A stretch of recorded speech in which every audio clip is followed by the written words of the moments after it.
क्या आपके बच्चे को हिंदी वर्णमाला के जो स्वर हैं उनकी इंग्लिश लिखने और याद करने में परेशानी होती है? तो ये वीडियो आपके लिए है। आप इस वीडियो को शुरू से लेके अंत तक देखिएगा। हाय, माय नेम इज़ डॉक्टर रतन पटेल और मैं इंग्लिश ग्रामर का स्पेशलिस्ट हूँ। पिछले 15 सालों में मैंने 500 से ज़्यादा स्टूडेंट्स की मदद की है उनकी इंग्लिश को इम्प्रूव करने में। तो चलिए वीडियो को शुरू करते हैं। तो सबसे पहले आपको अपने बच्चे को जो हिंदी वर्णमाला के स्वर की इंग्लिश कराना है या लिखाना है, आपको 4 लाइन की कॉपी लेना है। इस 4 लाइन की कॉपी में आपको आ से आहा तक के जो अक्षर हैं, जो स्वर हैं, उनको लिख लेना है। तो यहाँ पर मैं आपको लिख के दिखाता हूँ।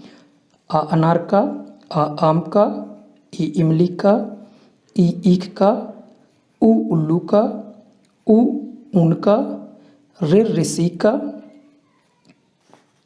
ए एड़ी का, ऐ ऐनक का, ओ ओखली का, औ औरत का, अम अंगूर का और अंत में अहादो बिंदी का।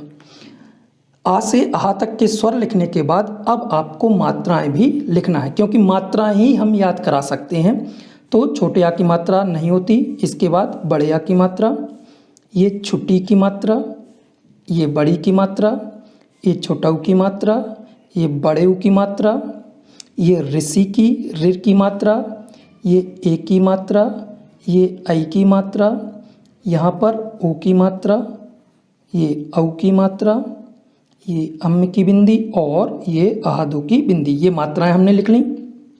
अब हम इन मात्राओं की इंग्लिश लिखेंगे। तो छोटे आ की मात्रा ए से बनती है, बड़े आ की मात्रा डबल ए से बनती है, छोटी की मात्रा आई से या फिर ई से, बड़ी की मात्रा डबल ई से, छोटा ऊ की मात्रा यू से, बड़े ऊ की मात्रा डबल ओ या फिर यू से, ऋषि की मात्रा आर आई से, ए की मात्रा ई से या फिर ए से, ऐ की मात्रा ए आई से, ओ की मात्रा ओ से, औ की मात्रा ए यू से, अम्मे की बिंदी ए एन या फिर ए एम से और आ की जो 2 बिंदी हैं इनकी मात्रा बनेगी ए एच से।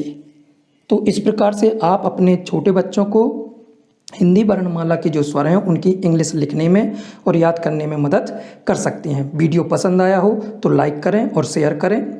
मिलते हैं नेक्स्ट वीडियो में। Till then take care, bye.